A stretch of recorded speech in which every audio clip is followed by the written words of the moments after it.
Congress party ने प्रदेश अध्यक्ष अजय राय, पूर्व राज्यसभा सांसद प्रमोद तिवारी, पूर्व केंद्रीय मंत्री सलमान खुर्शीद और अमेठी के सांसद समेत कई वरिष्ठ नेताओं के साथ प्रेस कॉन्फ्रेंस की। उन्होंने भाजपा सरकार, खासकर गृह मंत्री अमित शाह की डॉक्टर अंबेडकर के बारे में टिप्पणी की कड़ी आलोचना की।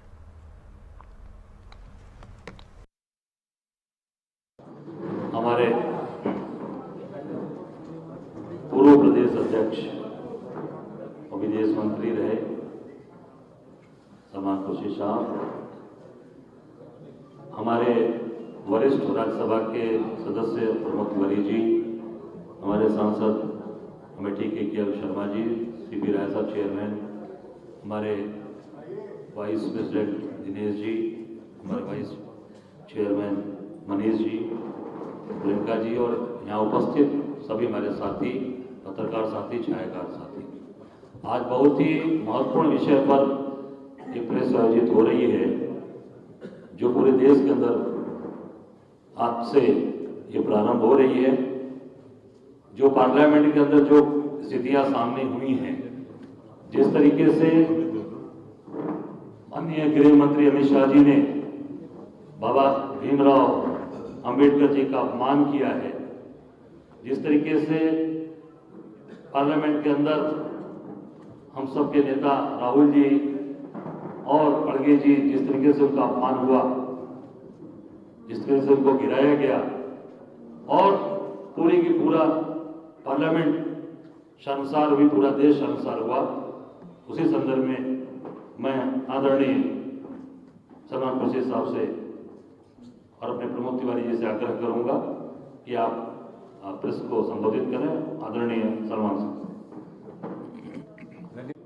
भाई साहब, दो चीजें, एक तो आप सांस भी लेते हो लोकसभा और राज्यसभा में प्रोसीडिंग तो उसकी रिकॉर्डिंग होती है, और दूसरा संसद भवन परिसर भी फैलाता है पूरा, और दूसरा मेन गेट पे तो मेरे ख्याल से चप्पे चप्पे पे सीसीटीवी फुटेज कवरेज होता है। मेरा तो इतना ही कहना है कि दोनों मैंने मिलकर लिखकर दिया है, मेरी दस्तक से गया है कि सीसीटीवी फुटेज सील की जाए और ये जनता के लिए प्रदर्शित की जाए। उसमें प्रदर्शित हो जाए तो इनका डंडा भी दिख जाएगा, इनकी धक्का मुक्की भी दिख जाएगी और घायल योद्धाओं की असलियत भी पता लग जाएगी। और ये जो घायल में एक का बड़ा लंबा इतिहास है, याद करिएगा। चाहता हूँ महज जी, पहले आप अपना घर संभालिए, कांग्रेस की चिंता मत करिए। शायद तब वो भाजपा बनी भी नहीं थी, बसपा भाजपा दोनों नहीं बनी। जब हमने चेयरमैन बनाया था, कांग्रेस ने चेयरमैन बनाया था अंबेडकर जी को, और हम फिर कह रहे हैं कि इस देश पर एहसान है करोड़ों दलितों पे ही नहीं, शोषितों पे ही नहीं, समाज में पिछड़े लोगों पर नहीं, हर नागरिक पर एहसान है जो इक्वलिटी बिफोर लॉ जैसी सुरक्षा कवच हमको दिया है। तो मैं सिर्फ किसी के बारे में कोई टिप्पणी नहीं करूंगा। दोस्तों सारी बातें आगे नहीं है, हमारी सिद्धांत है, और सबसे पहले राहुल जी ने पूरी कांग्रेस पार्टी को आह्वान किया कि आपको खड़े होकर संविधान की सुरक्षा करनी है।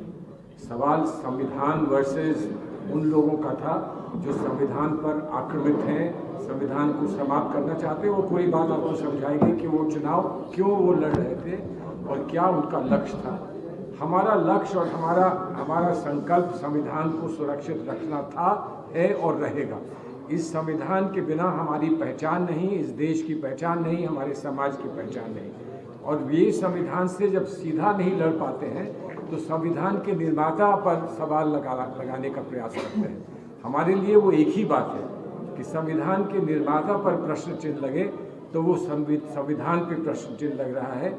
इसलिए दोनों के लिए हमें खड़ा होना है और खड़े होकर उनको सुरक्षित रखना है। ये बात आपको आज सामने देखने को मिल गई है। वो दिखा दें, प्रमोद तिवारी जी ने लिखा है कि जो सही वीडियो है वो आप सील करिए और उस वीडियो को जो है आप जनता के सामने रखिए।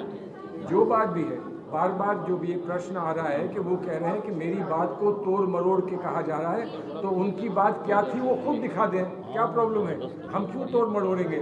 हम ये कह रहे हैं कि आपने ऐसा कहा और आपने ऐसा नहीं कहा, तो आप दिखाइए कि आपने ऐसा नहीं कहा, और अगर कहा है तो हमारा ये स्पष्ट हमारी पोजीशन है कि आपको इस्तीफा देना चाहिए, आपको रिजाइन करना चाहिए, और आप रिजाइन नहीं करते तो आपको बर्खास्ती का सामना करना चाहिए। संविधान सभा का और मंत्रालय भी दिया। मायावती जो लगातार ट्वीट कर रही है पिछले 4 दिनों से इस पूरे मामले पे, बीजेपी अमित शाह से माफी की मांग तो कर रही है, लेकिन सबसे ज्यादा कांग्रेस को दोषी ठहराती है और यह भी कहती है कि कांग्रेस ने बाबा साहब को चुनाव में करवा दिया था। इसमें आपका क्या कहना है?